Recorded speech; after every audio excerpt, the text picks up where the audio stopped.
Hello and welcome to Talking with Famous People. My name is host Eric, and as an authoritative YouTube personality, people ask me questions such as, "Can you give me advice about things?" To which I say, "Yes, I can. Here's some advice for you." So in this instance, I'm going to give advice to people like me who have a long history of struggling with project beginning, project completion. I mean, starting projects has historically been a lot easier, but at a certain point when you realize you're not finishing them, you start to incur a certain amount of metaphysical baggage that slows you down even in the initiation process. So I have got for you, though, a really great, fun, easy project that I believe you'll look at and you'll go, okay, I can do that, and I get why he wants to share that with me because it's uniquely all the things I need a project to be. Okay, as somebody who needs projects to be certain things, right?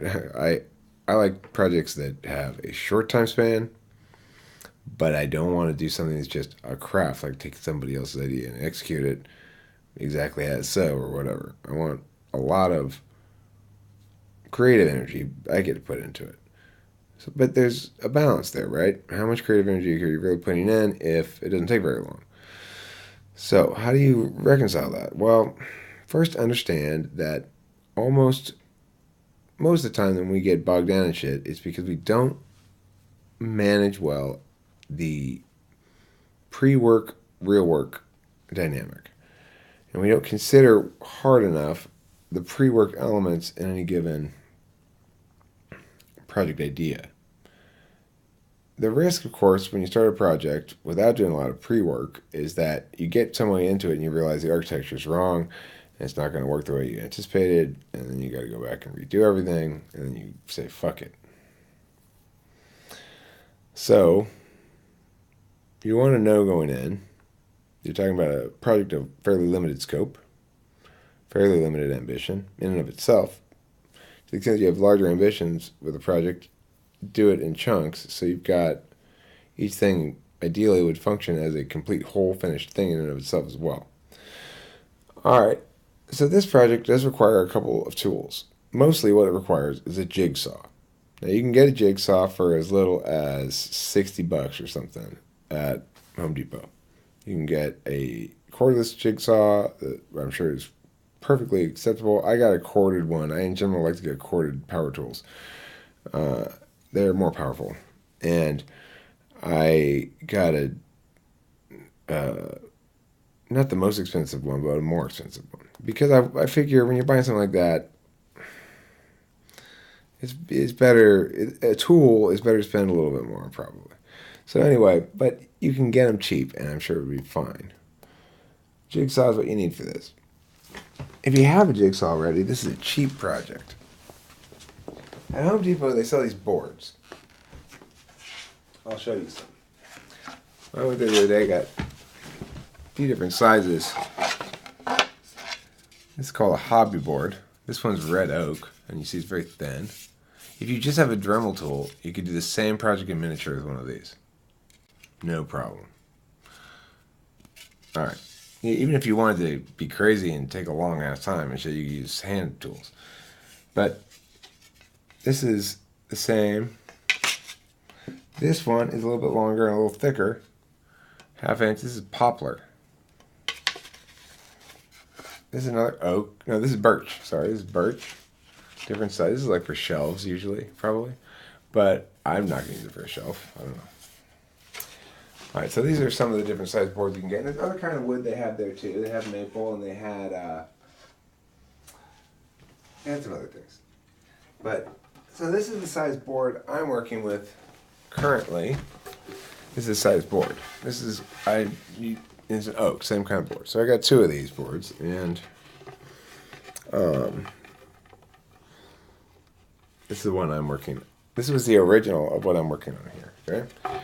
Now, what I did to start this project was I got one of these boards and I wrote on here freehand T W F P with a pencil. Okay? You can write whatever you want. You can write your initials. You could write fuck you. I don't know. You want probably a fairly limited number of letters. The fewer number of letters and the bigger the shapes, the less time the project will take to complete. Okay, so this is the size board. Now, after I wrote all those things on the board, I wrote the 4 letters on the board, I went over it with a Sharpie so I could see the lines pretty well. And then I took the jigsaw, and I was very surprised. I was just like, okay, well, I brought out the jigsaw and my circular saw, because I wasn't sure if I wanted to. I'm probably going to need to do some of the outer cuttings, not the detail cuts, with a circular saw, I thought, but not at all. The jigsaw just was like, you can turn a jigsaw. That's the whole point of it, right? You can cut curves. You have to get a feel for it a little bit. You can't try to turn too fast. So, and the slower you go, the sharper the curve you can make. It takes a little while to get the feel for it. I haven't gotten quite the feel for it yet, but I got the feel for it enough to successfully do this. Now, the only other tool I use besides jigsaw on this, and a Sharpie, this hole I made with one of those borer bits on my drill. Now, this is not done, obviously. This is the first rough cuts. I did them today, and it took me 30 minutes, maybe, to cut out. And maybe I spent another 30 minutes on writing the letters on here and going over with the pen and stuff, at most. I don't know. So this is only an hour. It's an hour project from this to this if you have the right tools. If you have a jigsaw. Okay. Now, to finish this, I'll probably put at least a couple more hours into it. It depends on how happy I am with it. I may put a lot more hours into it. I don't know. I was thinking, I do have a Dremel tool, so after I'll use the Dremel tool to make all these cuts really smooth all the way around and make sure it's all clean. I'll sand off the everything, sand it all down, make it smooth-ish. And then I may use the Dremel to texture the whole thing. Now this letter here, this WT combo here, I think what I'm going to do, since the W is always smaller anyway, since I fucked up this side a little bit, it's a little, square, I'm going to narrow both of these so that they come down like this more. And then I will bring this up here. It's hard to do it backwards. So I'm going to make this narrower so that it misses the bottom of the T, right? And then I'll bring this up here and have it widen out to be the T bottom. Because you don't want this being narrower than this. I don't want any weak spots where it's going to break. So this is going to look a little different in here. And then I'll get it basically cut the way I want it. And that shouldn't take a super long time because I just go around all the edges. I take my various tools. I got a Dremel, I got a sander going. It's good for rounding shit. And just a hand sander. And that's basically it. And then, okay, so I'll get it all cleaned up. And if I want to, if I feel like it still, I'll go with the Dremel tool after and add texture to things. Make it all textured out. And that'll make it look cool too. And that won't take a super long time either. And you can texture with, you just sort of pick any old attachment and go, I'm going to go like this every time for this one. The problem will be staying consistent. You make the pattern kind of sparse at first, and then if you feel like you want it a little denser, you dense it up. But you go sparse, get the whole thing, so you close it out and it's good enough. You can always close it out, right? I suspect this whole project, depending on how cool I want it to be, shouldn't take more than a total of 3 or 4 hours. If I want it to be super cool, maybe 5 or 6. And it's a 1 or 2 dayer. And then I'll have something cool. I'm thinking about, I'll hang it on the wall, behind me. And I'll probably make this F a little shorter here, You see, it's drawn to here, but I left myself some extra space. What?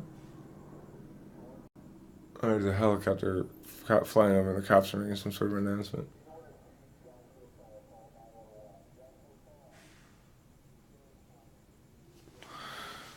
Anyway, I'll go listen to that. But this is a fun project. I like it a lot. So I suggest getting a jigsaw. Jigsaws are great. When you're working on boards, it's super easy. Don't work on, as a general tip for pre-work shit, note I freehanded those letters, no rulers, no stencils, anything like that.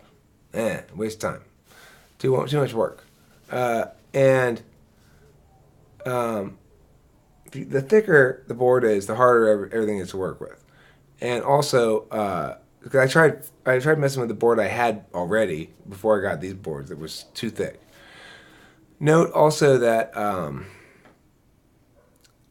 always scale down. It is very difficult to do detail work on a big piece of wood without taking forever. And big is like, that board is big. This is a big ass board to do any kind of carving work on. That's a shitload of wood to deal with. This is, if you want to be detailed, this is a lot of work. A lot of wood to deal with a Dremel tool, right? So I sometimes like to, get to cut off a little square like this and carve the shit out of that would be cool, right?